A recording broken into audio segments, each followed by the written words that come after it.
ពីខ្ញុំតំណាងឲ្យក្រុមការងារ Uniform Production សូមថ្លែងអរគុណទៅដល់ក្រុមហ៊ុន GTKM Govery ដែលគាត់បានផ្ដល់ជា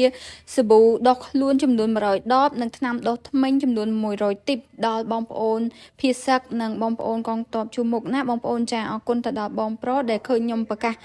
ប្រមូលមូលនិធិបងប្រុសដែលខ្ញុំបានសហការងារជាមួយគាត់ក្រុមហ៊ុន GTKM ដែលលក់ផលិតផលនាំចូលពីប្រទេសកូរ៉េហ្នឹងគាត់ក៏យកអីវ៉ាន់មកភ្លាមតែម្ដងបងប្អូនចាគាត់ថាគាត់សុំចូលរួមជាមួយផងចាអរគុណដល់បងប្រុសហើយចាហើយក៏ពួកខ្ញុំនៅបើកទទួលដល់ថ្ងៃស្អែកពេញមួយថ្ងៃទៅយប់ទៀតណាបងប្អូនចាសម្រាប់បងណាដែលគាត់មានអីវ៉ាន់ចង់ចូលជាមួយពួកខ្ញុំ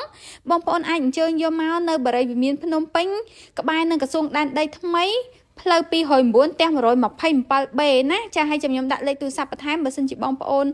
អត់ដឹងទីតាំងច្បាស់អាចខលបានឬក៏អាចចូល Telegram ផ្ទាល់ក៏បានដែរណាបងប្អូនចាហើយបើបងប្អូនណាចង់ចូលជាថវិកាក៏បានដែរណាអត់បញ្ហាទេតិចអីការច្រើនក្តីស្រេញចិត្តបងប្អូនទេណាចូលជាអីវ៉ាន់ក៏បានជាអីក៏បានដែរពួកខ្ញុំទៅថ្ងៃអាទិត្យនេះហើយអញ្ចឹងខ្ញុំមានពេលមួយថ្ងៃទៀតត្រឹមថ្ងៃសៅរ៍ទៅដល់យប់នៅទទួលអីវ៉ាន់បងប្អូនធម្មតាអញ្ចឹងបងប្អូនអាចអញ្ជើញរួចរាន់មកយើងបានដាក់ទៅជាមួយគ្នាដោយសារពួកខ្ញុំទៅផ្ទាល់ហើយឡានធំច្រើនដែរអញ្ចឹងណាចាហើយអញ្ចឹងជាថ្មីម្ដងទៀតអរគុណដល់បងប្អូនបងប្រុសខាងក្រុមហ៊ុន GTKM Govery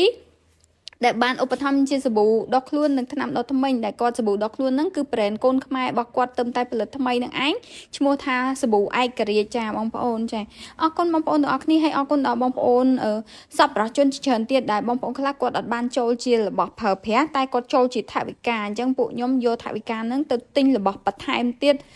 សម្រាប់យកទៅជូនបងប្អូនយើងដែលភៀសសឹកព្រោះខ្ញុំឃើញព័ត៌មានចុះផ្សាយគឺកើនតែច្រើនទៅហើយកំពុងមានការនៅខ្វះខាតនៅគ្នាច្រើនចាបងប្អូន